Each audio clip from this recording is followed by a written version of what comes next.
welcome to Next News. We have gone daily, so please ask your vendor for your free copy this week. The Anambra State Commissioner of Police, Uzo Amakulo, has disclosed that Nollywood actor Pete Edochie was abducted on the Afongpo Road near Onitsha. The road is commonly known as the Old Enugu-Onitsha Expressway. Mr. Amakulo declined to make further comments, but said that the kidnappers have not made contact yet. Nollywood actor Pete Edochie was kidnapped on Sunday morning on his way to an event in Anambra State.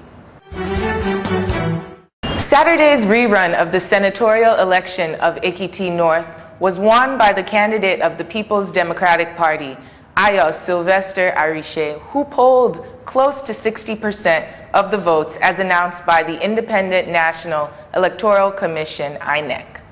Mr. Arise lost the seat July 8th when an appeal court annulled his earlier victory in the 2007 elections. The senatorial district was without doubt one of the hottest places to visit during any election. However, the results of the election were a surprise due to the low turnout of voters and the figures released by INEC after the collation exercise. Police in the western Nigerian state of Niger have raided an Islamic community and detained hundreds of its members weeks after an uprising by a radical sect killed almost 800 in the remote northeast. Niger State Police Commissioner Mike Zukomor said officials backed by reinforcements from the capital, Abuja, had surrounded the compound of the Darul Islam community on the edge of the town of Mokwa early on Saturday. Police and immigration officers were screening about 600 members of the sect who had been detained and taken to a nearby school for questioning, police spokesman Richard Oguche said. President Umaru Yar'Adua has endorsed the removal of 5 managing directors of Oceanic, Afribank, Intercontinental, Finbank, and Union Bank by the Central Bank of Nigeria. The special advisor to the president on media and publicity, Olusegun Adeniyi, announced this to the State House correspondents in Abuja on Sunday.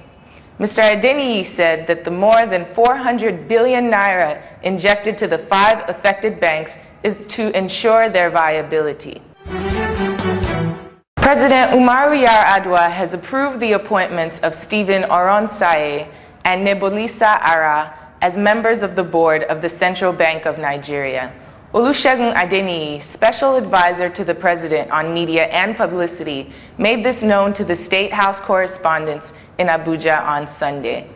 Mr. Adeniyi also announced President Yar'Adua's nomination of Kingsley Moghalu for confirmation by the Senate as the deputy governor of the CBN.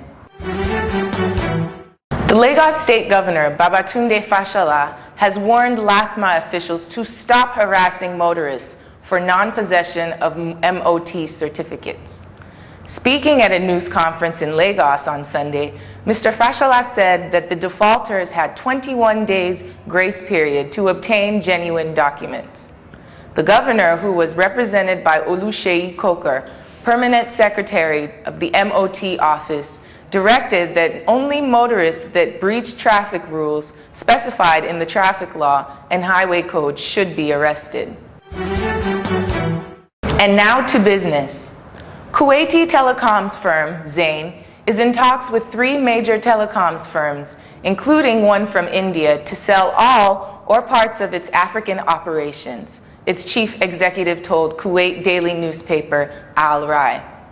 Zain, which is in the midst of a strategic review and is being advised by investment bank UBS, plans an extraordinary general meeting on August 31st when shareholders will be asked to vote on amending its ownership restrictions.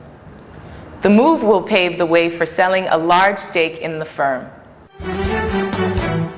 Oil fell to a 2-week low above $66 a barrel on Monday, extending the previous session's decline as weak consumer sentiment in the U.S. raised worries that oil's recent rally has run ahead of the global economic recovery.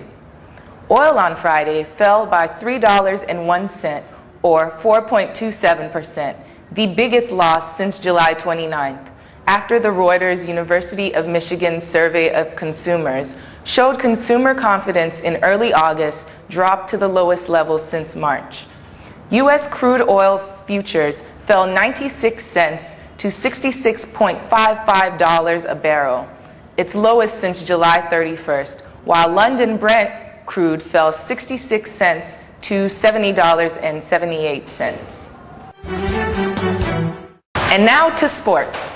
Champions Bayelsa United will tackle Warri Wolves, who finished 4th in the last Nigerian Premier League, when a closed season tournament begins on Tuesday in Ilorin, north-central Nigeria. In the round-robin tournament, third-placed Enyimba will test their preparedness for the new season when they take on Heartland, who finished runners-up in the past season. All 4 teams will feature in international football next year.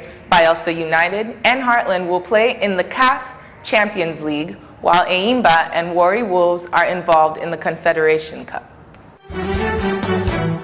Nigeria's Heartland Football Club are staking a strong claim for a place in the last 4 of the CAF Champions League after a 3-0 drubbing of Étoile du Sahel of Tunisia at the Dam Anyan Stadium in Owerri on Sunday.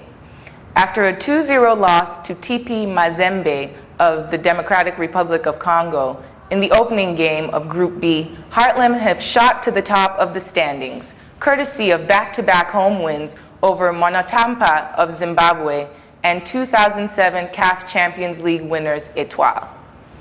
Uche Agba opened scoring for Heartland after 31 minutes before youth international Joshua Abaje doubled the advantage a minute before the interval of mostly balanced game.